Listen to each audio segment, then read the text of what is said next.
ابو جہل کے پاس کیا نبی علیہ السلام نہیں گئے؟ وہ نہیں ماننا نا کہ مان گیا، اس میں نبی علیہ السلام کا نقصان ہے کوئی؟ سوچنے کی بات ہے نا، عقل بھی انسان کو ہونی چاہیے۔ ایسی بے وقوفوں کی طرح بات کرنا شروع کر دیں گے جیسے پتہ نہیں سارا کچھ دین اسی کے اوپر نازل ہوا ہے۔ اب یہ کہنا کہ دوسرے ملک میں کوئی بندہ ایسا مر گیا تو ہمیں پوچھا جائے گا، اس سے جو ایسا کہہ رہا ہے اسی سے پوچھا جائے، ہم سے کیوں پوچھا جائے گا؟ سوچنے کی بات ہے نا۔ جب حق پہنچ گیا، اللہ نے خود فرما دیا ہے کہ لا یضرکم من ضل اذا اهتدیتم، جب تم نے حق پہنچا دیا ہے، اب وہ نہیں مان رہا، اس کا اپنا نقصان ہے، تمہیں کوئی نقصان ہے؟ اللہ کی بات زیادہ بہتر ہے کہ وہ ایسے سے کر کے جو بات کرے گا وہ زیادہ بہتر ہوگی۔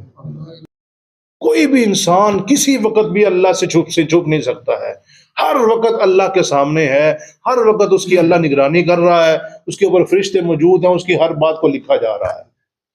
اما بعد فاعوذ باللہ من الشیطان الرجیم، بسم اللہ الرحمن الرحیم، یا ایہا الذین آمنوا، اے لوگو ایمان والو، علیکم انفسکم، تمہارے اوپر تمہارے اپنے آپ لازم ہے، لا یضرکم من ضل، تمہیں کوئی نقصان نہیں پہنچائے گا جو گمراہ ہو جائے، اذا اہتدیتم، جب تم ہدایت یافتہ ہو، الی اللہ مرجعکم جمیعا، اللہ ہی کی طرف تم سب کو لوٹ کے جانا ہے، فینبئکم بما کنتم تعملون، پھر وہ خبر دے گا تم کو جو تم کرتے رہے۔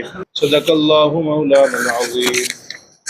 اللہم صلی علی محمد وعلی آل محمد کما صلیت علی ابراہیم وعلی آل ابراہیم انک حمید مجید۔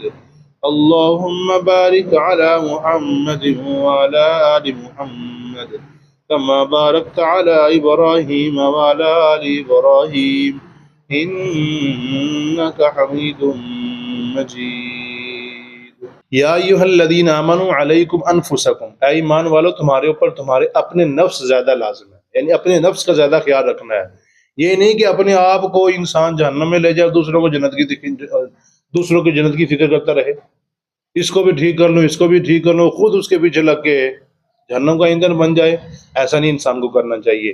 یعنی یہ، اور اس کا مطلب یہ بھی نہیں ہے کہ صرف اپنے آپ کو ٹھیک رکھو، باقی جو کچھ کرتا ہے کرتا رہنے دو، یہ بھی غلط ہے۔ اس کا مطلب یہ ہے اس کا کہ تبلیغ کرنے کے بعد، ان کو سمجھانے کے بعد، ان کی طرف احکامات پہنچانے کے بعد، اللہ کا پیغام ان تک پہنچانے کے بعد، دلائل سے ان تک پہنچا دیا، سمجھا دیا، ان تک حق پہنچا دیا، دلائل کے ساتھ سمجھایا ہے، اب وہ نہیں مان رہا، اس میں تمہارا نقصان نہیں ہے، اس میں پہنچانے والے کا نقصان ہے، اس کا اپنا حق ادا ہو گیا ہے۔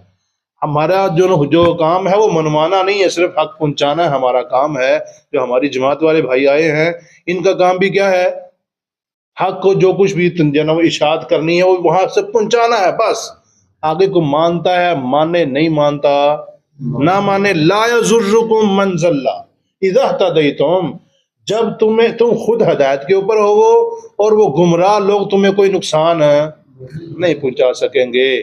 اب یہ کہنا کہ دوسرے ملک میں کوئی بندہ ایسا مر گیا تو ہمیں پوچھا جائے گا، اس سے جو ایسا کہہ رہا ہے اسی سے پوچھا جائے، ہم سے کیوں پوچھا جائے گا؟ سوچنے کی بات ہے نا۔ جب حق پہنچ گیا، اللہ نے خود فرما دیا ہے کہ لا یضرکم من ضل اذا اہتدیتم، جب تم نے حق پہنچا دیا ہے، اب وہ نہیں مان رہا، اس کا اپنا نقصان ہے، تمہیں کوئی نقصان ہے؟ اللہ کی بات زیادہ بہتر ہے کہ وہ ایسے سے کر کے جو بات کرے گا وہ زیادہ بہتر ہوگی۔ اللہ کی بات زیادہ بہتر ہے۔ ایسے آنسو نکال کے ایسے کر کے بات کر لینے سے کوئی فائدہ نہیں بنتا ہے۔ بات وہی ہے جو حق ہے۔ مطلب یہ ہے حق پہنچا دیا، اچھے دلائل کے ساتھ پہنچایا، اچھی زبان کے ساتھ پہنچایا، اچھے انداز کے ساتھ پہنچا دیا۔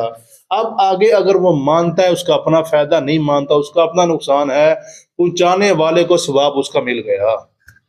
منوانا ہمارا کام، یہاں بھی یہی فرمایا جا رہا ہے اذا اہتدیتم، جب تم خود ہدایت کے اوپر ہو۔ مطلب یہ نہیں ہے کہ وہ بس اپنی فکر کرو، دوسروں کی فکر ہی نہ کرو، نہیں، ان تک ہدایت کو پہنچا دیا۔ اب یعنی یہاں پہ دو چیزیں مل جاتی ہیں، اذا اہتدیتم، جب تم خود ہدایت کے اوپر ہو۔ مطلب ہدایت کا مطلب یہ ہے کہ تم، یہاں پہ دو چیزیں آئیں گی، ایک تو خود کی اصلاح کرتے رہو، دوسرا حق پہنچاتے رہو، یعنی امر بالمعروف اور نہی عن المنکر کرتے رہو۔ گناہوں سے روکتے رہو اور اچھائی کی دعوت دیتے، اس وقت تم ہدایت کے اوپر ہو۔ ہدایت کے اوپر کیسے رہیں گے؟ اس میں دو چیزیں ہیں، خود اپنی بھی اصلاح کرنی ہے اور دوسروں کی بھی فکر کرنی ہے، یہ ہے ہدایت کے اوپر ہونا۔ اس وقت تم ایسے ہو پھر تمہیں کوئی کسی گمراہ ہونے نقصان نہیں پہنچائے گا۔ الی اللہ مرجعکم جمیعا، سب کے سب اللہ کے پاس لوٹ کے جائیں گے، سب کے سب نے اللہ کے پاس لوٹ کے جانا ہے۔ فَيُنَبِّئُكُم بِمَا كُنتُمْ تَعْمَلُونَ، پھر اللہ خبر دے گا جو تم دنیا میں عمل کرتے رہے۔ جو بھی انسان دنیا میں جیسا بھی عمل کرتا ہے، جس وقت مرضی کرتا ہے، روشنی میں کرتا ہے، اندھیرے میں کرتا ہے، کسی انسان کو پتہ چلا ہے نہیں چلا ہے، اللہ کو ہر وقت پتہ ہے۔ کوئی بھی انسان کسی وقت بھی اللہ سے چھپ نہیں سکتا ہے، ہر وقت اللہ کے سامنے ہے، ہر وقت اس کی اللہ نگرانی کر رہا ہے، اس کے اوپر فرشتے موجود ہیں، اس کی ہر بات کو لکھا جا رہا ہے۔ جب ہر بات کو لکھا جا رہا ہے، ہم اپنا کام کرتے چلے جائیں، لوگوں تک حق پہنچاتے رہیں، ان کو سمجھاتے رہیں، ان کو بتاتے رہیں، امر بالمعروف اور نہی عن المنکر کرتے رہیں، ہم ہدایت کے اوپر ہیں۔ اور اگر وہ ہماری بات کو نہیں مان رہے، بڑا سمجھایا، آگے سے گالیاں ہی نکالتے ہیں، دھکے ہی مارتے ہیں، پھر آپ کا نقصان نہیں ہے۔ اگر یہ نقصان مانیں گے پھر بھی نہیں جی، دوسرے ملک میں کوئی بندہ مارا گیا تو ہم سے پوچھا جائے گا، پھر یہ بات بڑی غلط ہے۔ پھر تو نبی علیہ السلام کے ذمہ بھی یہ بات آتی ہے کہ نبی علیہ السلام نے سمجھایا لیکن وہ نہیں مانے۔ ابو جہل کے پاس گیا، نبی علیہ السلام نہیں گئے، وہ نہیں مانا نا کہ مان گیا، اس میں نبی علیہ السلام کا نقصان ہے کوئی؟ سوچنے کی بات ہے نا، عقل بھی انسان کو ہونی چاہیے۔ ایسی بے وقوفوں کی طرح بات کرنا شروع کر دیں گے جیسے پتہ نہیں سارا کچھ دین اسی کے اوپر نازل ہوا ہے۔ او فلاں ملک میں، بہترین بات یہ ہے تم ہدایت کے اوپر ہو، اس کے اندر دو بات ہیں، کیا؟ اپنی بھی اصلاح کرو، دوسرے کی بھی فکر رکھو، ان کو بھی سمجھاؤ، امر بالمعروف نہی عن المنکر کرو، یہ نہیں کہ نہ کرو، کرو، اس وقت ہدایت کے اوپر ہیں۔